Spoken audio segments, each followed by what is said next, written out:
China will no longer require travelers to entering the country to show a negative COVID-19 test result starting August 30th. So we can go to Beijing and we don't even need a test.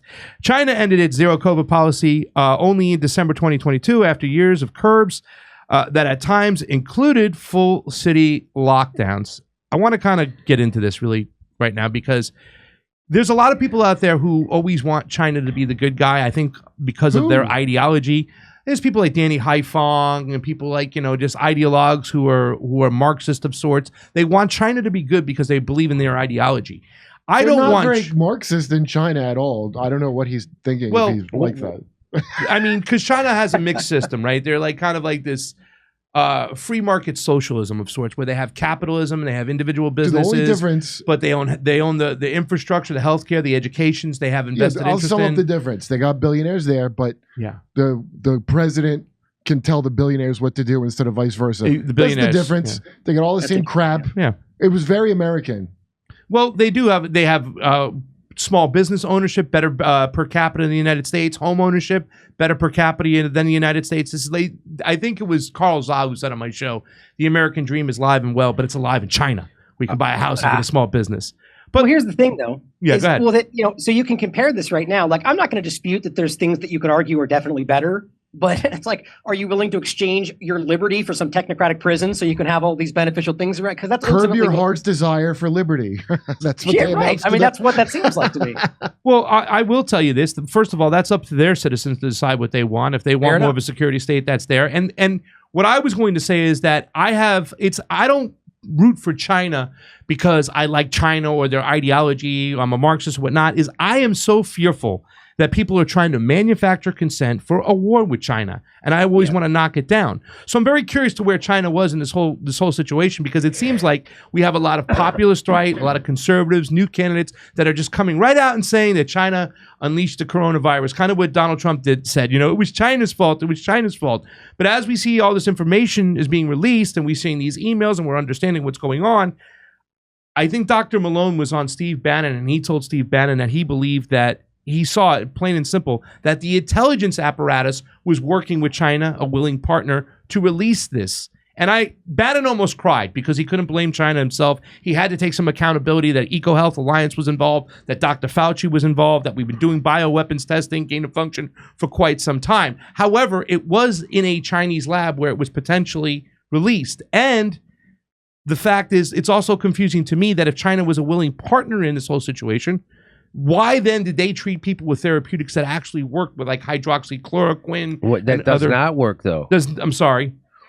They treated people. It looks like your question was answered. With therapeutics. A-hole. So it's not approved by the FDA to work for COVID-19. But the whole what happened in China with COVID was so different than it happened in the United States. So did they used early treatments in China? Yeah, they gave people. Did they give it hydroxychloroquine, chloroquine, vitamin C drips, zinc, D? What about ivermectin? They do. They use hydroxychloroquine. Okay, so but Japan did ivermectin. Yeah. Say it again. Japan did ivermectin. Oh, Japan. That's right. Japan did the ivermectin. But they were using therapeutics, not approved by the FDA to treatment of COVID-19. So I want to remind everything. Yeah. But very different to what we saw in the United States, Jimmy. Yes. Kurt. Go on home until your lips turn blue, come back. We'll throw you on the ventilator, shoot you up with remdesivir, and maybe you'll make it, maybe you won't. But we'll get our money and our bonuses. Very, very different. So I'm at a quagmire right now about what China's role is. You always have a nuanced approach about this. What are your thoughts right now as we're releasing the origins of the COVID, where you have a lot of conservatives and populist right who are saying China did it, China did it, China did it. Your thoughts and how you look at China through this whole situation. Well, I think the first thing always to point out is that it's not as simple as simply saying China thinks this or the U.S. did that, right? It's always multifaceted. There's always multiple factions with different opinions. And, so that taking into consideration, like you said, I think it's very clear that there was an overlap here. These were countries that were working together to execute this agenda. Now, that doesn't mean that they also didn't have distrust about who was doing what and where and how it could be used. I think both these governments are not trustworthy. They're obviously trying to control people. So it's kind of about how they can take advantage of the situation. So a point you've made many times is it makes sense with their reaction that they might have thought that this was in fact a bioweapon, possibly an ethnic focused weapon, and that might have been the way they responded early. That would make sense. but I definitely think you can't decouple their joint responsibility for the actions that led to all of this, right? So it depends on how you see what happened afterward and whether, this could have been a lone actor. Like based on all we know from like the World Military Games and what we see reported there, it would make the most sense to me that this was a U.S. executed agenda. But, I'm much more skeptical and focused on the U.S. government because I'm an American citizen. So that just maybe why I'm focused on that. But I definitely think that they're both involved. And I think that every narrative that tries to pin all of it on one or the other is willfully dishonest. I mean, I think that they all know that there's overlap, So as it goes forward, I think we're going to see like this. I think the next kind of surge is going to explain a lot based on how they respond going forward. But we'll have to wait and see. Yeah. If they're afraid that they were hypothetically afraid it was some kind of ethnic targeting weapon, why would they let their lab make that make that? Yeah. Oh, you want us to work on a virus that kills giant? Sure. Like, why would they do that? And it was a military lab, for what I understand, right? So I mean, definitely. Well, but see, here's the question though: is it depend? Like, so if you're making a weapon that is designed to be able to be focused, I guess the question will be, were they working? They wouldn't be working on a weapon in that lab that's made to aim at China, right? They'd be working on the technology that could maybe create ethnically focused weapons, and then maybe when that started, they would stand back and go, "Whoa, did this just get used against us?" I'm just hypothesizing. That would make sense. But you're right, though. I mean, that's why my bigger opinion would be ultimately that all this they're jointly responsible, right? And that it would make more sense that this was something that was used surreptitiously by a lone party, not by like the U.S. government or China. But I'm not dismissing those possibilities either. Also, I could very easily see it leaking out of these labs are like notorious for, the viruses are tiny and they get out. And so once you've outsourced the labor a couple of times, much like when you get like, I don't know, Levi's from Amazon, they're not as good quality. I could easily see somebody leaking it that is working on it, like whatever they're doing, whatever weird with dangerous viruses they're doing. It seems like that's a thing that could easily happen with like not that supervised outsourced thing like that.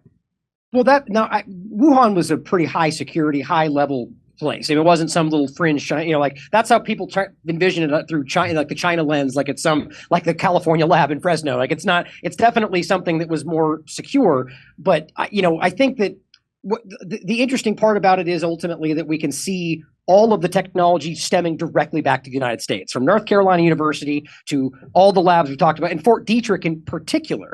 Historically, the point you're making right now, they're on the record, and this is their statement, by the way, for having one leak every 3 days for 7 years straight. Now, some of those are minor things, right? But we know anthrax came from that lab, and there's stories about things going out of people's shoes or in trash cans. So you're absolutely right. I mean, just because they're BSL-4 labs doesn't mean they're incompetent or that they're not incompetent. Well, you did mention Sam Husseini. I think that's a good person to keep our eyes and ears on moving forward as this unfolds. Last American Vagabond, Ryan, Cristian, let everybody know where they can find you, and thank you so much for coming on. I look forward to having more discussions with you in the future. Absolutely. So please let everybody know.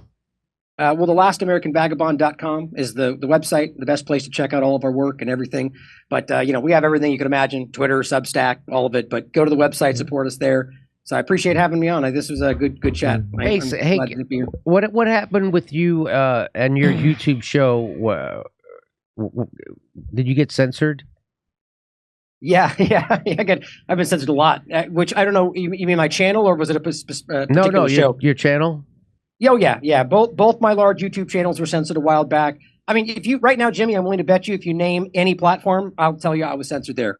Everything you could imagine. Discord literally just pulled down our entire server a week ago. It's amazing. I do my best to be objective. I don't know. Why you? I know why. Why? I think. Well, the bulk of his material used to come out. He was very kind of laser beam focused on what Israel used to do militarily wise. Like that's where I would go to understand and look and see. That's when I first started watching The Last American Vagabond. It was that, it was pointing out what military operations Israel was doing on a regular basis. And that was a lot of Ryan's bread and butter. So I think he put himself in harm's way right off the jump. That's my personal opinion though.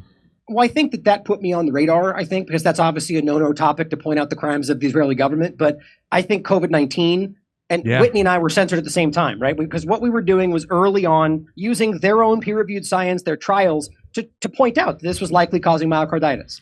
And we know that now, but we got censored. Our Patreon got removed, all because we pointed that stuff out. Personal opinion, I think it's because I do my best to be objective and that I'm nonpartisan.